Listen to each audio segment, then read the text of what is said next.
Hello everyone, welcome back to another video, and as it is All Banners Eve, it is time to do the discussion of whether or not you should pull on these banners, taking a look at them now that they're out. At first I was debating whether I should make these since there's so many, but this is the topic that I actually highly recommend you go and get as many opinions as humanly possible on, so you have the best frame of mind going into it, so you know what you should be thinking. So for that reason, I would kind of try to keep this a little short and sweet. So let's get right into it. So character first. As always, character banners are what most people should be rolling on. If you're a pure free-to-play, or especially if you haven't played the game that long, character banners are basically the only thing you should touch. So looking at the banner, we have Hu Tao, Homma, Sayu, Diona. So a lot of people are really high on this banner. I kind of think it's a good banner, but it's kind of a deceptively bad banner in another way. So Hu Tao, obviously, if you want her, you should go for her. Although, in my personal recommendation, this will probably be a video coming out later, but I think for most players in the game, you should just build Jangling. If Hu Tao is not like your favorite unit. If you're a triple crown Hu Tao and use her as your main DPS 90% of the time, go for it, right? But like for most people, you're just better off using Jangling and saving primos for other units, because you'll get more damage out of them. That's just my personal opinion, since Hu Tao requires quite a lot of effort and a lot of practice to be pretty proficient with, at least compared to the rest of the cast. The only thing that maybe be a little bit more confusing is if you're talking about the Zhao double plunge tech, which is like really hard to do consistently, but is huge damage increase. But anyway, so let's look at why this banner is good, why most people think this banner is good. This is because the support units on this banner, they're good units individually. Homma looks like he's going to be pretty good. Thick shields. Diona's good. Heals and shields. Cryo battery. Sayu is alright. You can get around the world easy with her. Or she is an emo healer in a pinch, so if you need VV and a healer on a team, she is an option if you don't have Jean. Now, where I think this banner is deceptively bad, in my opinion, is that you don't necessarily care a ton about the constellations on these characters. They're good.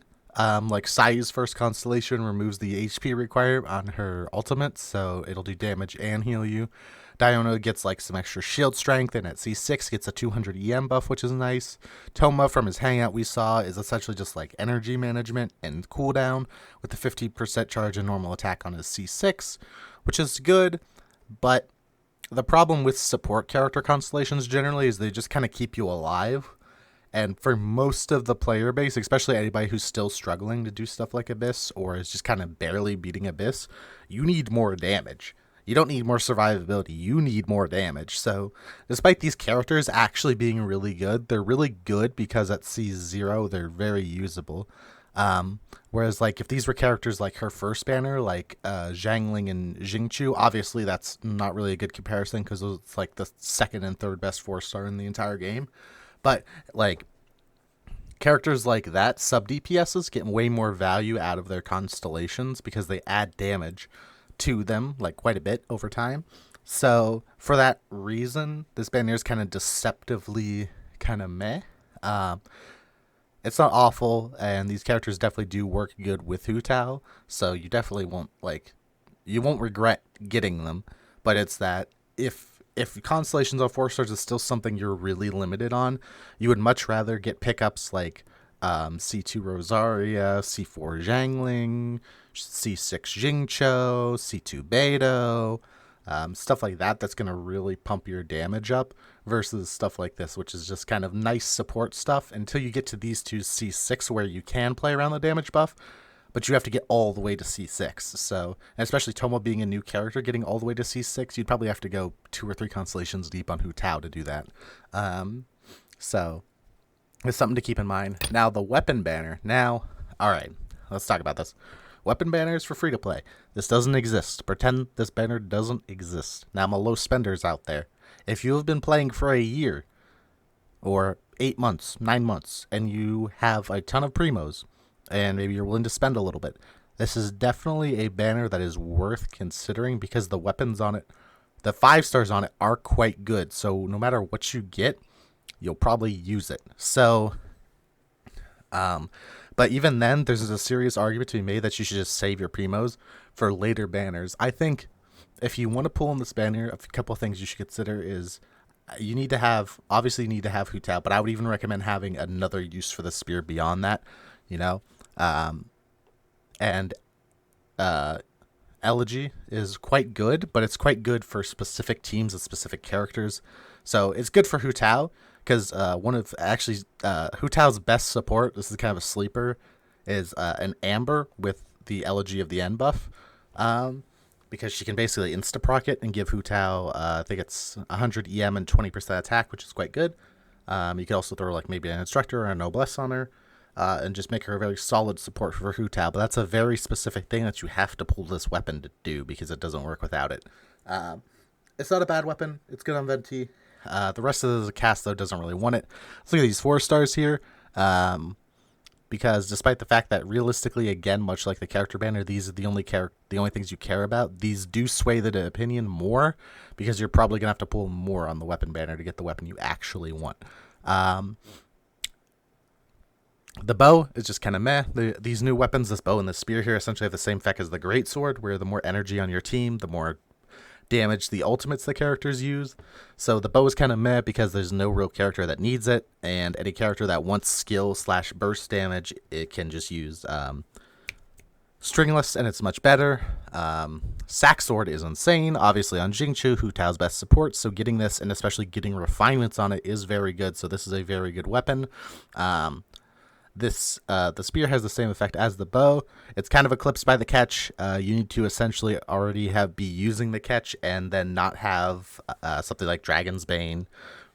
Let's assume you're using the catch on Raiden. You have to not have something like Dragon's Bane or even like Deathmatch for your Zhangling, and then the spear is all right. So they're all right. They're not great. The book is actually interesting because technically a Witstith, especially with refines, is actually better than the 5-star catalysts for DPS units, unless you have some refines on the 5-star catalysts, because the buff it gives is quite huge. If you don't know what this weapon does, essentially whenever you swap in, it gives you a one of 3 buffs. It's either elemental damage, elemental mastery, or I think it's attack. So if you're and it has a crit damage substat, so that's already good. Crit damage, a crit substat, good. But those 3 buffs, they're very good. So if you have a character that can use all 3, someone like Klee, someone like Yanfei, or future characters that are going to be Catalyst main DPSs, this is actually arguably their best weapon in the entire game. Not necessarily as good on Ningguang because the Elemental Mastery role is a little bit of a dud.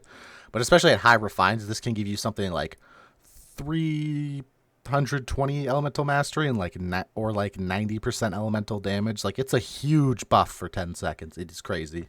And then Pain Slasher, which isn't very good. It does have niche uses. Like maybe if you want to build an EM Sayu at C6 for her ultimate damage, like go for it, be my guest. Characters like Diluc, this is actually quite good for, despite not really, a lot of us not really understanding it originally, because EM, especially the first, like, getting some EM is good. Obviously, if you have stuff like Blackcliff, Serpent Spine, not really good. But this is arguably better than the crafted weapons for Diluc. So, especially with refines, so that's an option. Overall, I think if you've never rolled on a weapon banner, this isn't a bad one to roll on for your first weapon banner if you need this spear right here for your Hu Tao. So let's briefly talk about C1 versus Homma. Personally, I would go C1. If you're actually, because you should only be going for like either of these weapons if you're really serious about playing Hu Tao. If you're really serious about playing Hu Tao, I think you'll get more value out of C1. You'll have a lot more fun.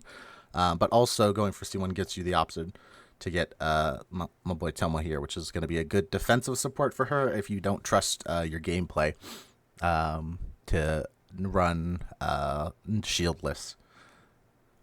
So overall, I think the banners are both pretty alright. I know a lot of people are hyping these up to be some of the best banners ever, but I do think there's logical reasons to especially be a little bit careful with this character banner, because you could end up spending a lot of primos for not a lot of power outside of Hu Tao, because these units are good at their base forms or at very low constellations, whereas units like, say, Jingchu or Zhangling can get a lot more powerful with later constellations and even beta. So generally, I think you want to be a little bit careful. with this banner, and weapon banner is good, but as always, you should be very careful with the weapon banner because it's very expensive for not really unlocking a lot for your account besides bigger numbers, whereas oftentimes getting characters and opening up different teams or different styles to match content can equate to roughly more damage. So yeah, thank you for watching. I definitely recommend checking out some other people's videos about this before you making a decision. Remember, you don't have to roll the first day the banner comes out unless you're absolutely heart set on it. So, wait a week or two if you need to more videos, more testing comes out. And my next video coming up in probably a couple days here is probably going to be a discussion about why you might actually skip Hu Tao and about Jangling as a character and why, in my opinion, she's like the character literally every account should ever use, period. But enough about that. I'll see you in the next video, and I hope you have a great day.